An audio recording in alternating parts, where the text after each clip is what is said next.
Hello everyone, welcome back to the Great Indian Blame Fest. And now today we are going to talk on really serious issue, and that is the saying of no, or we can also call it the fear of no. I mean, let's just imagine you ever said yes when every part of you wanted to scream no. You're not alone. Let me clarify what happens कि कभी कभी ऐसा होता है ना, means imagine you ever said no to someone and felt like you committed a murder. क्योंकि जितना लोगों को हाँ पसंद है उतना ही ना शब्द इज लाइक उन्हें अनकंफर्टेबल कर देता है. It's just like something beyond their expectations. But seriously कभी कभी नो बोलना इतना इम्पॉर्टेंट होता है कि हमको लगता है हमारी सेल्फ रिस्पेक्ट चली गई है, पर हम फिर भी नहीं बोल पाते. नो बोलना कब से इतना इलीगल होने लगा हमें समझ में ही नहीं आया. मतलब अब देखो बात क्या है कि हाँ ये सडन तो लाइफ में नहीं आया. कंडीशनिंग हमारी जो है ना वो चाइल्डहुड से आई है. अब ब्रिंगिंग ही ऐसी हुई है. हमारी ट्रेनिंग ना छोटी सी उम्र से स्टार्ट कर देते हैं. बेटा आंटी को चॉकलेट दे दो, बेटा आंटी को सॉरी बोल दो, बेटा कोई बात नहीं बड़े हैं ये कर देते हैं, इट्स ओके, तुम खुद सॉरी बोल दो, हो जाता है, तुम्हारा कसूर हो या ना हो. Like we were taught compliance not choice. अब देखो ना, जब पेरेंट्स ही बार बार बोलते हैं ज़्यादा बोला तो बदतमीजी समझेंगे, ऐसे कैसे बात कर सकती हो, ऊंची आवाज़ में नहीं बात कर सकती, वो बड़े हैं वो बोल सकते हैं, तुम छोटी हो तुम्हें ऐसा नहीं करना चाहिए, ब्ला ब्ला ब्ला. तो बच्चा सोचता क्या है ना कि शायद बाउंड्रीज़ रखना ही गलत है. खैर बाउंड्रीज़ की बात मैं कहाँ कर रही हूँ, सॉरी. अब देखो एक फैक्ट की बात करते हैं. हार्वर्ड स्टडी ने बताया है कि ज़्यादा पीपल प्लीजिंग बचपन की इमोशनल नेग्लेक्ट से लिंक होता है. नहीं समझ में आया ना, रुको ट्रांसलेट करके बताती हूँ. एक सीधी सी लाइन है, तुम्हारा हाँ बोलना ऑफन सर्वाइवल मैकेनिज्म था बचपन से, ना कि तुम्हारा कंसेंट. आ गया समझ में? It is what it is.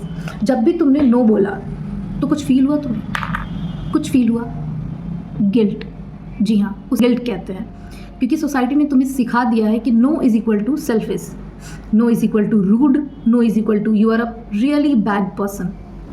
मतलब सोचो, कभी किसी ने ये सोचा नो एक्चुअली मीन्स क्या है?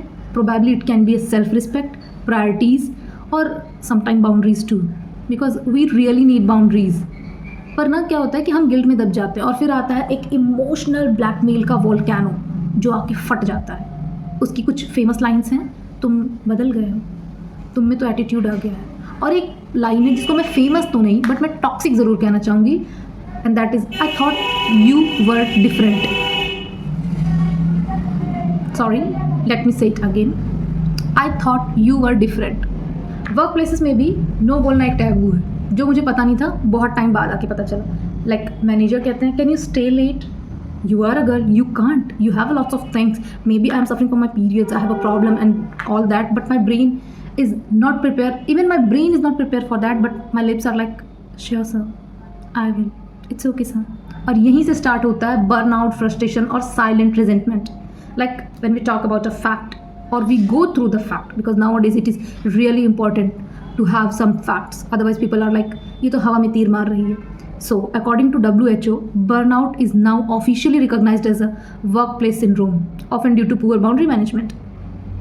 अब एक important सी, चलो ये सब तो हमारे अपने नहीं है, अपनों की बात करते हैं जो बहुत फेमस सो कॉल्ड यूनिटी सा है ना हमारे यहाँ.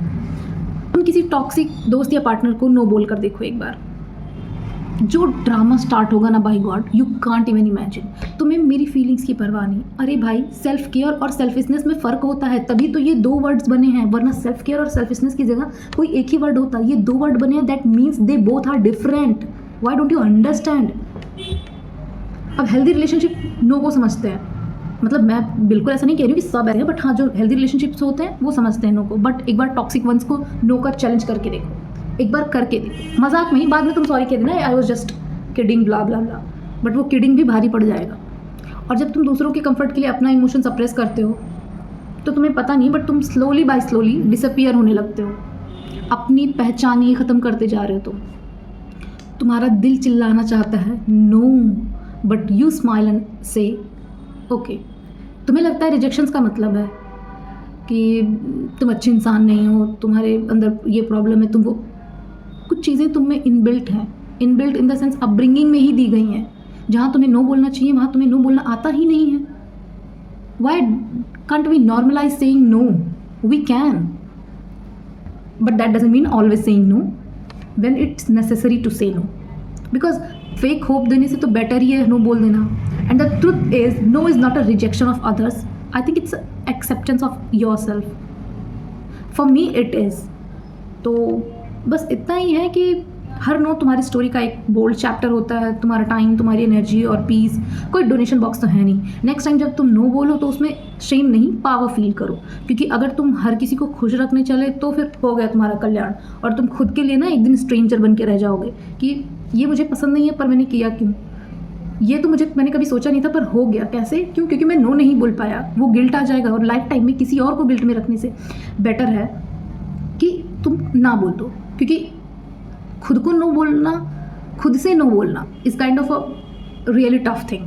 और कब तक बोल पाओगे? लाइफ पूरी डिसअपॉइंटमेंट के अराउंड ही हो जाएगा. तो saying no doesn't mean you are a bad, it means you are a brave and bravery is never ever a crime. तो I just wanted to say, if you really like this video, like, share and subscribe. और अगर तुम कभी no बोल के guilt feel हुए हो तो share your experience in the comment box. And remember, no is a full sentence. It is always a full sentence.